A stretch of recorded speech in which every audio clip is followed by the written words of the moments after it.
జరిగిన పరిస్థితి అందరికీ కూడా తెలిసిందే. గత చరిత్రలో ఎప్పుడూ జరగని విధంగా ఏకంగా 99% వాగ్దానాలు అమలు చేశాం.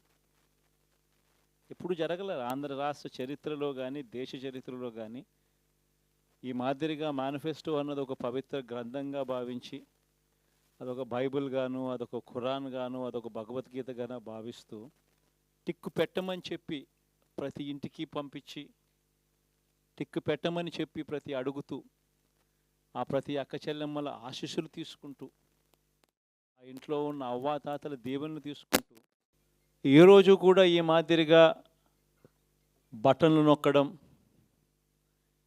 ఏకంగా 2,70,000 కోట్ల రూపాయలు ఎటువంటి వివక్ష లేకుండా ఎటువంటి లంచాలు లేకుండా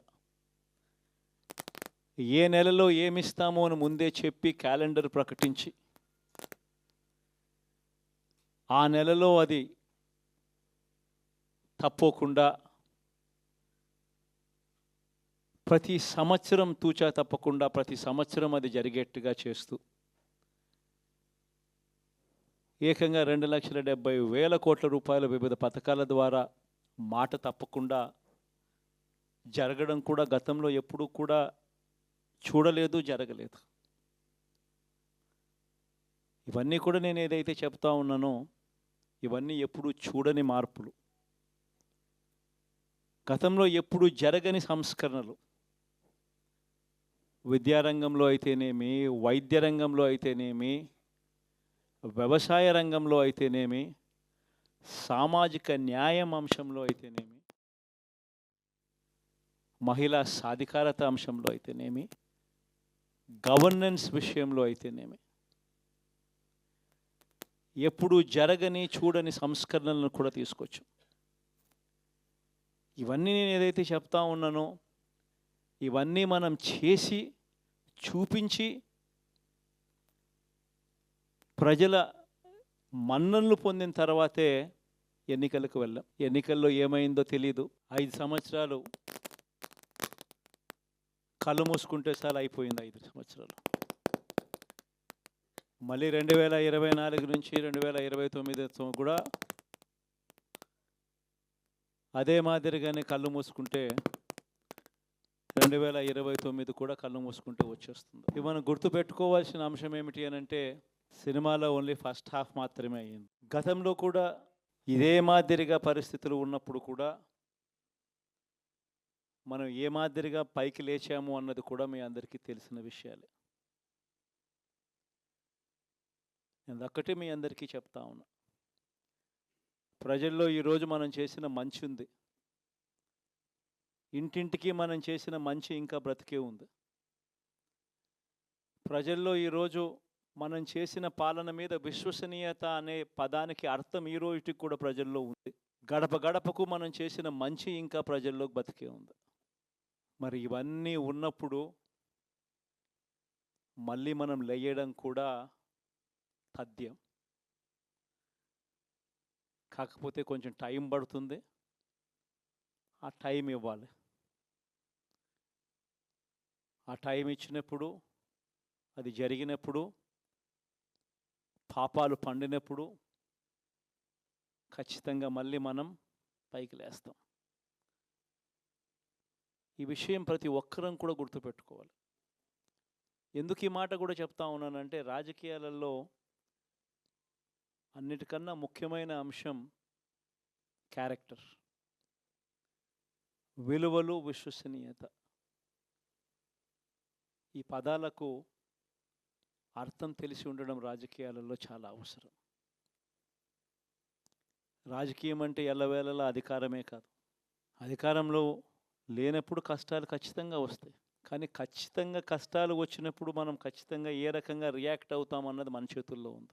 విలువలు, విశ్వసనీయత లేని మనిషిగా రాజకీయాలు చేద్దామా, లేదా కష్టాలు వచ్చినప్పుడు ఆ కష్టాలను ఎదుర్కొని హుందాగా నిలబడుతూ మళ్ళీ 5 సంవత్సరాలు కళ్ళు మూసుకుంటే 5 సంవత్సరాలు అయిపోతాయి, మళ్ళీ 5 సంవత్సరాల తర్వాత మన పాలన వస్తుంది, మన ప్రభుత్వం వస్తుంది, అప్పుడు మళ్ళీ మనమే ఆందోళన ఎక్కుతామన్నది కూడా గుర్తుపెట్టుకొని అడుగులు వేస్తామా అన్నది మనలో ప్రతి ఒక్కరూ కూడా ఆలోచన చేసుకోవాలి. ఇదే మన ప్రభుత్వం అధికారంలో ఉన్నప్పుడు కులం చూడలేదు, మతం చూడలేదు, ప్రాంతం చూడలేదు, రాజకీయాలు చూడలేదు. చివరికి ఏ పార్టీకి ఎవరు ఓటు వేశారు అన్నది కూడా చూడకుండా ప్రతి పథకము కూడా డోర్ డెలివరీ చేయించాం మనం. అర్హత మాత్రమే ప్రామాణికంగా తీసుకొని ప్రతి పథకము, ప్రతి మంచి కూడా ప్రతి ఇంటికి డోర్ డెలివరీ చేయించాం. అలా ప్రతి మంచి, ప్రతి పథకము డోర్ డెలివరీ చేసిన ప్రభుత్వం మనదైతే, పాలన మందైతే, ఈరోజు కేవలం వాళ్ళ పార్టీకి ఓటు వేయలేదు అని మాత్రమే, ఓటుకు వేయకపోవడమే పాపం అన్నట్టుగా ఈరోజు రావణ కాష్టం సృష్టిస్తూ ఉన్నారు, విధ్వంసం చేస్తూ ఉన్నారు, ఆస్తులు నష్టం చేస్తున్నారు, కొడతా ఉన్నారు, అవమానిస్తూ ఉన్నారు. ఇవన్నీ శిశుపాలుని పాపాల్లో భాగాలుగా ఇవన్నీ అప్పుడే పాపాలు మొదలయ్యాయి. ఒకవైపున మనమేమో మనకు ఓటు వేయకపోయినా కానీ ఏ రోజు కూడా డిస్క్రిమినేషన్ చూడలేదు. అటువంటి వాళ్లకు కూడా మనం డోర్ డెలివరీ చేసిన ప్రభుత్వం పాలన మందైతే, ఈరోజు కేవలం ఓటు వేయలేదన్న ఒకే ఒక కారణంతో ఏకంగా కొడతా ఉన్న పాలన వీళ్ళది. ఈ పాపం ఊరికే పోదు. రెండవ పాపం చంద్రబాబుది కూడా అప్పుడే పండింది. బహుశా కేంద్రం ఈ రకమైన కేంద్రంలో ఈ రకమైన పరిస్థితులు బహుశా ఎప్పుడు ఉండిండవేమో. ఈ రకంగా కేంద్రంలో 240 ఎంపీలు మాత్రమే వచ్చిన పరిస్థితులు, రాష్ట్రంలో ఏకంగా వీళ్ళకు కూడా ఈ మాదిరిగా మంచి నెంబర్లు వచ్చిన పరిస్థితులు, ఎన్డీఏలో మళ్ళీ చక్రం తిప్పుతా ఉన్న పరిస్థితులు. ఇలాంటి పరిస్థితుల్లో కూడా ప్రత్యేక హోదాను అడక్కపోవడం చంద్రబాబు చేసిన మరో పాపానికి కూడా మరో నాంది. ఇలాంటి పరిస్థితుల్లో కూడా ప్రత్యేక హోదా మనం అడిగి తెచ్చుకోలేకపోతే రాష్ట్రంలో ఏ ఒక్క యువకుడు కూడా క్షమించడు చంద్రబాబు నాయుడు. మనం కొంచెం ఈ పాపాలు పండేదాకా మనం గట్టిగా దీన్ని నిలబడగలిగితే, ముందుకు తీసుకొని పోగలిగితే ఈ పోరాటాన్ని ఆటోమేటిక్గా శిశుపాలుని 100 పాపాలు ఫాస్ట్గా ఎరోడ్ అయిపోతాయి. కాబట్టి ప్రతి ఒక్కరూ ఈ విషయాలన్నీ గుర్తుపెట్టుకోమని కోరుతాం. ఇవన్నీ బహుశా నేను చెప్పేటివన్నీ కూడా మీ అందరికీ కూడా తెలియనేటివి కాదు. కేవలం నేను మీ అందరికీ గుర్తు మాత్రమే చేస్తా ఉన్నా. కష్టాలు రావడం అన్నది సర్వసహజం. కష్టాలు ఇలా మనం ఎదుర్కొని నిలబడడం అన్నది మన చేతుల్లో ఉన్న అంశం అన్నది మాత్రం ఖచ్చితంగా ప్రతి ఒక్కరూ గుర్తుపెట్టుకోమని మీ అందరితో కూడా కోరుతా ఉన్నా. శాసనసభలో, చట్టసభలో మీ సభే అన్నిటికన్నా ముఖ్యమైన సభ అవుతుంది.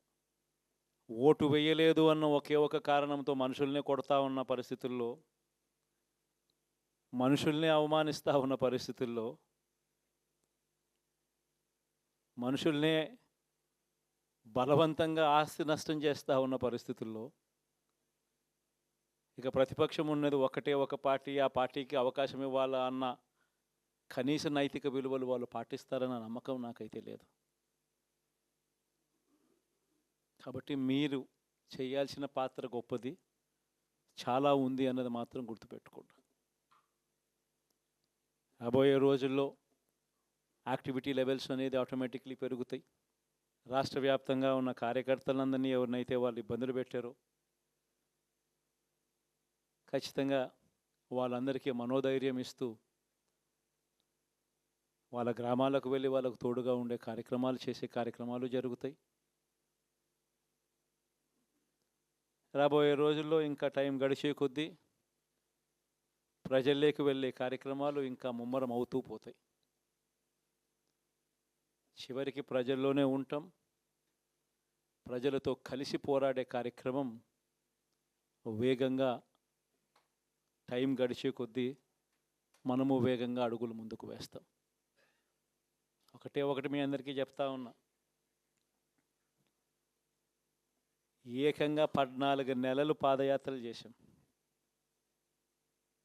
ఆ వయసు ఈ రోజుటికి నాకుంది. ఆ సత్తువ ఈ రోజుటికి నాకుంది. కాబట్టి మీరు మాత్రం ప్రతి ఒక్కరూ గుర్తుపెట్టుకోండి, ఆ టైం వచ్చేదాకా మీ పాత్ర చాలా కీలకం. ప్రతి ఒక్కరూ ఈ విషయాన్ని మాత్రం గుర్తుపెట్టుకొని మీ అందరితో కూడా సవినయంగా వేడుకుంటా ఉన్నాను.